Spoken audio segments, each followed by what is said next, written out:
Il rischio che comporta lo stallo è che diciamo intanto non riusciamo a mettere in sicurezza i reparti, perché ovviamente se la stragrande maggioranza del personale che lavora in reparto è un personale precario, è chiaro che tutto questo può andare a discapito della salute e del benessere del paziente.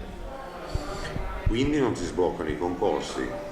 Sbloccare i concorsi significa mettere in sicurezza il paziente e rientrare dentro i parametri della Corte dei Conti che non consentono di sforare il 50% tra personale a tempo indeterminato e personale a tempo determinato.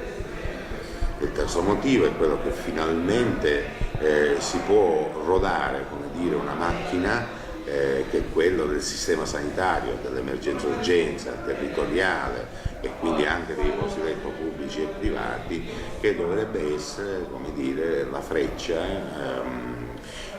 comportamentale, strategica almeno dei prossimi 5 anni. Quindi non approvando la rete ospedaliera facciamo un triplice danno a costo della salute del paziente. Un'altra domanda che le volevo fare, ho visto che ha fatto un riferimento ai manager della sanità e alle gare milionarie fatti con i soldi delle ASP. È un quadro a tinte fosche quello della sanità? Qual è la situazione generale della nostra sanità?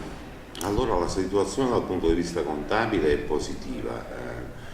Abbiamo di fatto 3 esercizi finanziari che chiudiamo in attivo. Il problema è che questo non ci deve fare dimenticare che la sanità è terra di scorribande anche di iniziative e personaggi che cercano di frodare la fede pubblica, e noi dobbiamo, come dire, far capire ai direttori generali che loro per primi debbono esercitare quei controlli che per un verso portano a una moralizzazione del sistema in cui non ci sarà mai una battaglia definitiva che ci faccia vincere la guerra di una buona sanità in assoluto, ma abbiamo il dovere di dare testimonianza di uno sforzo però, di mettere sotto controllo il sistema, perché altrimenti potrebbe ancora una volta risultare che noi siamo i maggiori consumatori di farmaci contro l'osteoporosi alla faccia del bel sole di Sicilia, perché tutti sanno che il sole, come dire, è il primo medicinale gratuito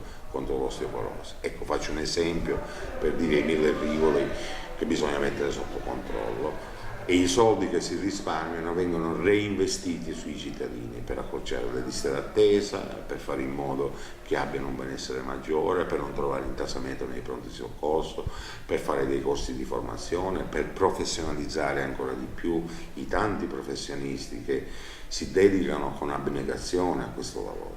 Ecco, questo è quello che noi dobbiamo fare. Onorevole, cosa possiamo dire ai tanti infermieri medici che attendono dei concorsi, medici e infermieri siciliani che attendono dei concorsi nella loro terra? Allora, la procedura è questa: la rete ospedaliera, una volta deliberata dalla Giunta di Governo, passa in commissione per il parere obbligatorio, dopodiché si prende atto e si pubblica. Da questo momento possono partire le piante organiche di concorsi. Se tutti, Commissione per un verso, e me ne faccio garante io, e Governo per l'altro, ci diamo un appuntamento, non è inverosimile che entro l'anno noi riusciamo a sbloccare la situazione, e questo è l'impegno che posso, come dire, comunicare e condividere con i telespettatori.